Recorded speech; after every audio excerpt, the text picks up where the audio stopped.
Nah, ini adalah yang tadi menentukan terlebih dahulu geometrinya seperti apa yang ingin disimulasikan, apakah berbentuk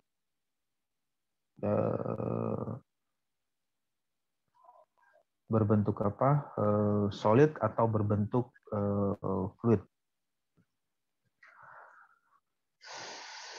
Ya, nanti bisa mencoba ya di softwarenya ketika sudah melakukan instalasi software ANSYS Fluent, nanti bisa dilihat bagaimana menentukan geometri untuk geometri solid dan geometri yang berbentuk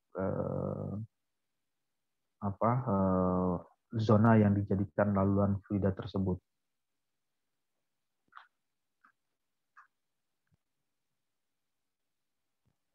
Ya, di bagian selanjutnya ini adalah contoh meshing atau grid yang ditampilkan. Jadi ada berbagai macam model ya. Di bagian ini ada model gridnya itu berbentuk seperti ini 1, 2, 3, 4, 5, 6 dengan 6 not atau yang menyerupai seperti sarang lebah. Software Fluent juga bisa melakukan atau membuat gambar yang disimulasikan atau gambar yang ingin dimodelkan seperti ini.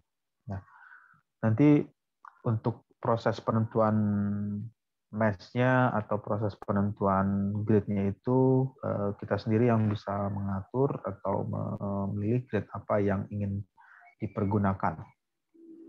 Yang umumnya kalau melakukan simulasi dengan Fluent atau menggunakan CFD, kita biasanya membuat simulasi dengan kondisi yang lebih rapat dimensinya atau lebih mesh-nya lebih rapat ketika ingin menganalisa di bagian yang lebih detail atau yang lebih detail yang ingin dianalisa, bisa dibuat model mesh-nya atau model grid-nya menjadi lebih rapat.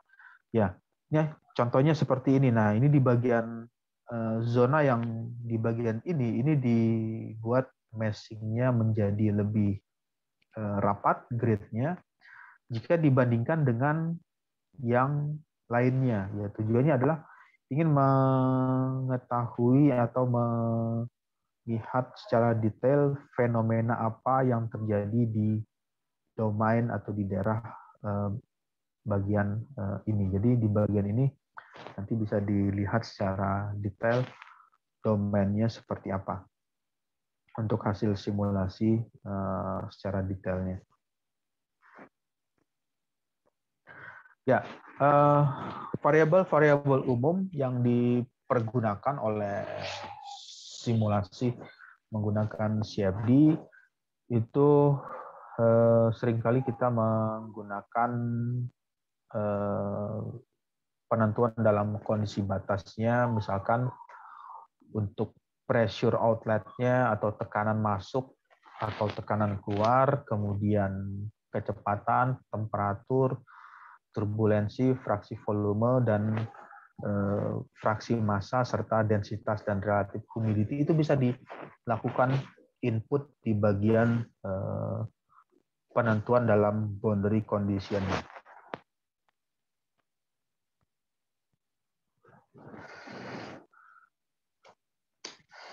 Ya, di bagian lanjutan ini ada menceritakan mengenai model elemen atau model grid yang bisa dilakukan oleh Fluent.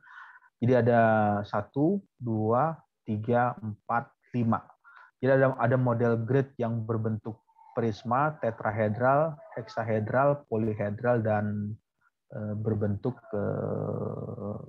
piramid. Nah, model-model ini kita sendiri yang melakukan pensettingan atau melakukan penentuan mau menggunakan model seperti apa, apakah menggunakan model tetrahedral atau menggunakan piramid atau prisma atau heksahedral. Nanti software dari software tersebut bisa melakukan atau membuat grid sesuai dengan pilihan yang dipilih dengan model seperti apa. Ya, ada beberapa penjelasan yang kurang lebihnya ya. Nanti bisa dilihat di bagian ini untuk model mesh heksahedral, tetrahedral, polihedral itu seperti apa. Untuk heksahedral akurasi lebih tinggi, tetrahedral akurasi kurang baik, akurasi cukup baik. Lalu coba kita lihat kenapa heksahedral dengan tetrahedral dan polihedral itu memiliki nilai keakurasi yang berbeda, ya karena bisa dilihat di bagian ini. Ini adalah hasilnya. Untuk heksahedral itu memiliki 1, 2, 3, 4, 5, 6, 7, 8. Jadi ada 8 titik ya. Jadi pada saat CFD atau melakukan perhitungan itu dia akan menghitung di ke 8 titik tersebut. 1, 2, 3, 4, 5, 6, 7, 8. Kemudian untuk polihedral ada berapa titik? 1, 2, 3, 4. 1, 2, 3, 4, 7. Terus di bagian atasnya. Nah, kenapa dia menjadi kurang cukup baik berbeda dengan heksahedral? Karena model dari ininya dari mesh atau elemen shape-nya yang ditampilkan itu berbentuk seperti ini. Kalau yang ini kan untuk heksahedral berbentuk seperti balok ya. Jadi bisa dilihat perhitungannya lebih dengan penentuan pembagian meshingnya berbentuk balok itu akan lebih baik jika dibandingkan dengan ini, karena ini bentuknya tidak teratur atau berbentuk ketidakteraturan. Karena ketidakteraturan inilah berpengaruh terhadap proses atau hasil hitungan di bagian output dari hasil simulasi tersebut.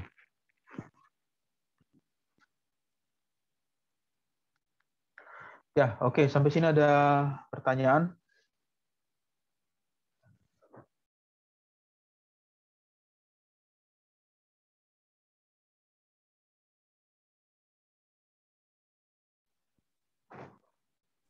Tidak, Pak. Ya, jika belum ada pertanyaan atau belum ada yang ditanyakan, mungkin saya rasa bisa dilanjutkan dari diskusi atau presentasi dari tugas kelompoknya untuk melakukan